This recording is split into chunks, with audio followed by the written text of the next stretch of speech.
जय जिनेन्द्र।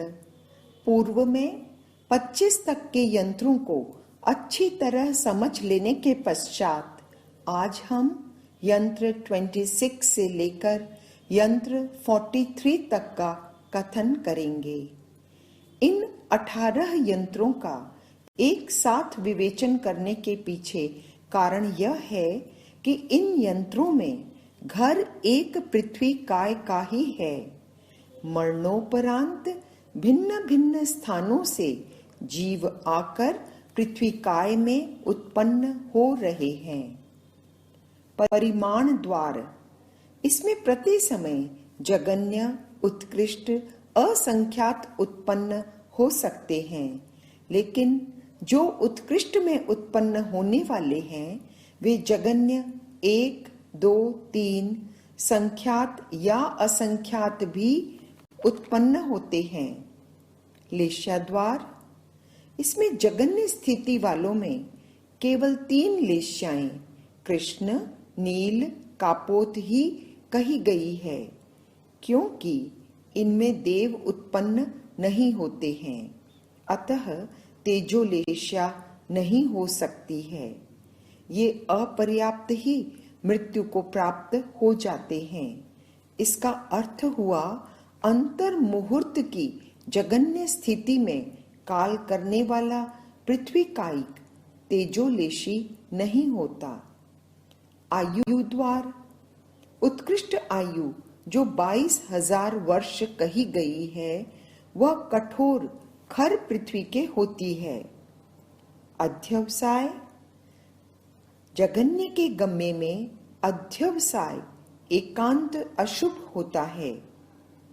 भवद्वार, पृथ्वी कायिक पृथ्वी काय में जगन्य 2 भव और उत्कृष्ट असंख्यात भव कर सकता है, लेकिन यदि उत्कृष्ट आयु 22,000 वर्ष वाला है तो कुल 8 भव ही उत्कृष्ट कर पाएगा। काय संवेद द्वार, इसकी समस्त गणना भव द्वार पर ही आधारित है। यंत्र 27 मोर और लेस यंत्र 26 की तरह ही है। यंत्र 28 में तेजस काय पृथ्वी काय में उत्पन्न होने वाला है। वहां तेजस काय का संस्थान सूची कलाप अर्थात सुइयों के समूहवत कहा गया है। शेष विवेचन में कुछ विशेष भिन्न नहीं है। यंत्र 29, इस यंत्र में समुद्घात जगन्य वाले गम्मों को छोड़कर अन्यत्र 4 कहे गए हैं। यह बादर पर्याप्त वायुकायिक जीवों की अपेक्षा से वर्णित किया गया है। यंत्र 30, परिमाण द्वार, हम सब जानते हैं कि वनस्पति काय में अनंत जीव होते हैं, किंतु पृथ्वी कायिक असंख्यात ही होते हैं। इसलिए वनस्पति काय से मृत्यु प्राप्त कर पृथ्वी काय में उत्पन्न होने वाले असंख्यात ही होंगे, अनंत नहीं हो सकते हैं। अवगाहना द्वार, यंत्र 30 में अवगाहना वाली कॉलम में जगन्य के गम्मों को छोड़कर उत्कृष्टतः साधिक 1000 योजन कही गई है, क्योंकि वनस्पति की कमल नाल आदि की अपेक्षा इतनी अवगाहना आगमों में वर्णित है।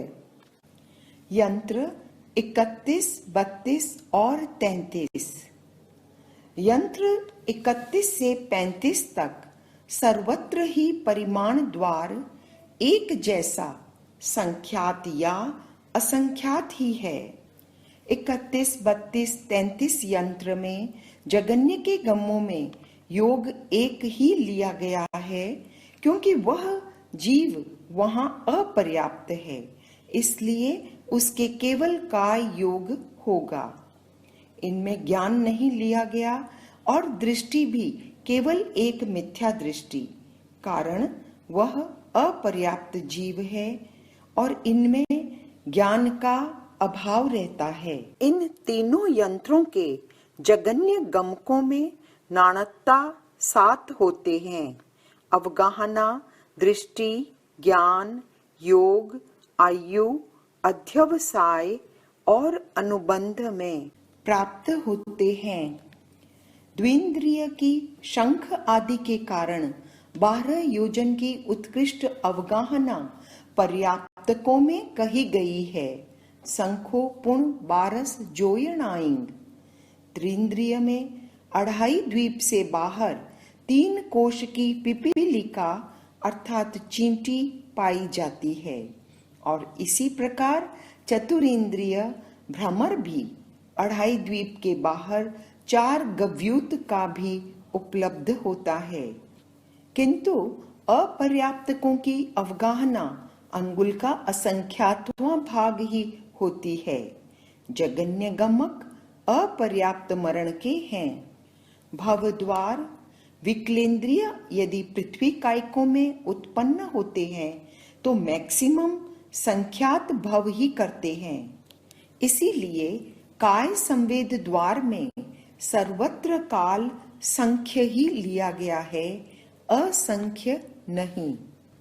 यंत्र 34 अवगाहना द्वार। जगन्य के गम्य में जीव अपर्याप्त है, अतः अवगाहना मात्र अंगुल का असंख्यातवां भाग ही वर्णित है। यदि यह जीव पर्याप्त हो जाए, असंगी तिर्यंच पंचेंद्रिय अंतर मुहूर्त भर में भी 1000 योजन की अवगाहना को प्राप्त कर सकता है।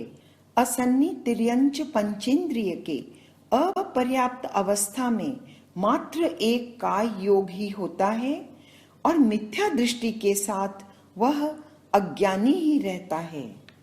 भवद्वार असंगी तिर्यंच पंचेंद्रिय यदि पृथ्वी काय में आकर उत्पन्न होवे तो मिनिमम 2 और मैक्सिमम 8 भव ही करता है। काय संवेद को भव द्वार के अनुसार ही हमें समझना चाहिए। यंत्र 35 में पृथ्वी काय में संगी तिर्यंच पंचेंद्रिय की उत्पत्ति को दिखलाया गया है। इसमें अवगाहना द्वार में जगन्य के गमकों में अंगुल का असंख्यातवां भाग कथित है। यदि यह जीव पर्याप्त हो तो अंतर मुहूर्त में पृथक धनुष की अवगाहना वाला हो सकता है। यंत्र 36 में जगन्य के गमकों में चूंकि वे जीव अपर्याप्त हैं, अतः दृष्टि केवल एक मिथ्या और केवल 2 अज्ञान ही उनके पास होते हैं। योग केवल एक काय योग ही होगा। समुद्घात केवल प्रथम 3 और अध्यवसाय भी अशुभ होता है। इस तरह इनके नाणत्ता 9 बन जाते हैं। यंत्र 37 असन्नी मनुष्य का जगन्य एवं उत्कृष्ट आयुष्य केवल अंतर मुहूर्त काल होता है, इसलिए इसमें केवल 3 गमकों से ही प्रतिपादन किया गया है। यंत्र 38, 39 और 40। यंत्र 38 में अज्ञान में भजना कहने का कारण यह है कि जो असुर कुमार असंगी जीवों के भव से आते हैं, उनमें अपर्याप्त अवस्था में अर्थात उनमें जन्म के प्रथम अंतर मुहूर्त तक केवल 2 अज्ञान होते हैं। बाद में तीसरा विभंग ज्ञान उत्पन्न होता है, अतः 3 अज्ञान की भजना है। जो असुर कुमार संगी के भव से आते हैं, उनमें शुरू से ही यदि वे सम्यक्त्वी है तो 3 ज्ञान और मिथ्यात्वी है तो 3 अज्ञान नियम से होते हैं। और अंतिम 3 गम्मों में ज्ञान अज्ञान 3 नियमा कहा है। इसका कारण है कि असंगी तिर्यंच पंचेंद्रिय के भव से जो असुर कुमार आदि में उत्पन्न होते हैं, वे एक सागर की स्थिति को प्राप्त नहीं करते हैं। यंत्र 41, 42 और 43। इसमें ज्ञान अज्ञान द्वार इन तीनों यंत्रों में ज्योतिष्क में असन्नी उत्पन्न नहीं होते हैं। अतः सभी गमकों में 3 ज्ञान और 3 अज्ञान की नियमा है, भजना नहीं। जय जिनेन्द्र।